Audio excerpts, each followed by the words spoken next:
Hi guys, my name is Fenella Powell. I'm a health coach and a meditation teacher, and today I'm talking about owning your story. It's one of the most vital things we have to do to be able to move forward, and that is to be able to look back at the things in our lives that we've experienced, whether they're huge successes or huge failures, and be able to own them and feel comfortable with them and know that they are from where we grow and not something that we drag with us. I think there's a couple points that I think really explain and take apart where this need to hide and ignore and sometimes bury the stories that we've come from that create this kind of vicious cycle of kind of self-hate and dislike. And this is where stuff like comparison and self-criticism and these nasty things we do to ourselves come from.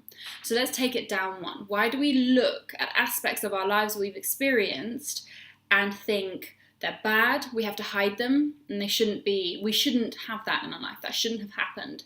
So first of all, it's this kind of perfectionist symbol. It's the need to look at our lives and be like, why is my life not perfect? We have this weird thing nowadays that our lives have to fulfill a perfect, beautiful, glossy look. And we go from this kind of glorious childhood into this incredible lifestyle as an adult.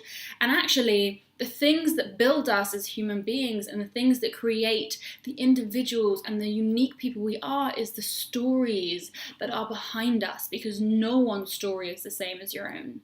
And that's what's magical about you. And that is what gives you the unique personality and the aspect that brings you to be the person you are now, because you've gone through stages of who you are and grown and learned from them. And this requirement for your life to look perfect is a way of controlling it to stop it being that unique thing, because perfectionism is an unrealistic goal, and also it removes all the juicy, incredible aspects that create us as the people we are, because most of the time it isn't the biggest successes that create the understanding of who we are, but is when we hit our rock bottom. That when we look at ourselves in those moments of darkness and we see ourselves stepping out and moving forward, that is when we have the courage to look at ourselves and honor who we are in that moment. And that is when you look back and you recognize the person that you have moved from and the stages you've gone through to become that person who could fall that badly and get back up. So stop dreaming of perfection for your life, because it is the imperfection of who you are and the imperfection of your life that makes it so incredible. The second one is shame. Now, shame is looking at yourself and saying, I am wrong. And knowing that any statement you say that is, I am, whatever comes after that, your subconscious believes to be true. So if you look at aspects that have brought you pain and hurt, and you say, I am bad, I am disgusting, I am whatever, you are telling yourself that that is the truth about who you are, even when you step out and you say, no, I've got this and I'm okay. Your I ams lead to your shame, because your shame is what sits there, and it sits on your creativity, it sits on your self-compassion, it sits on your empathy for yourself and for other people, and means that you can't grow. So look at your I am statements. Who are you telling yourself you are?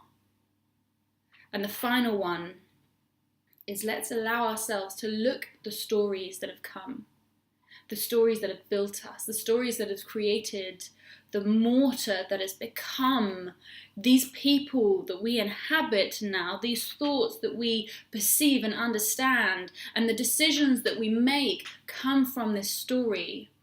And if you are not empowered in your story, how are you meant to be empowered now? And when you are seeking to be a person who is strong and confident and capable of hitting that low and getting back up, you have to know that you have to empower yourself.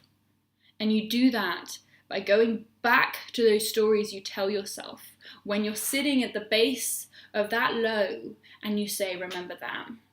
That is why I'm this. Remember that. That is why I'm that.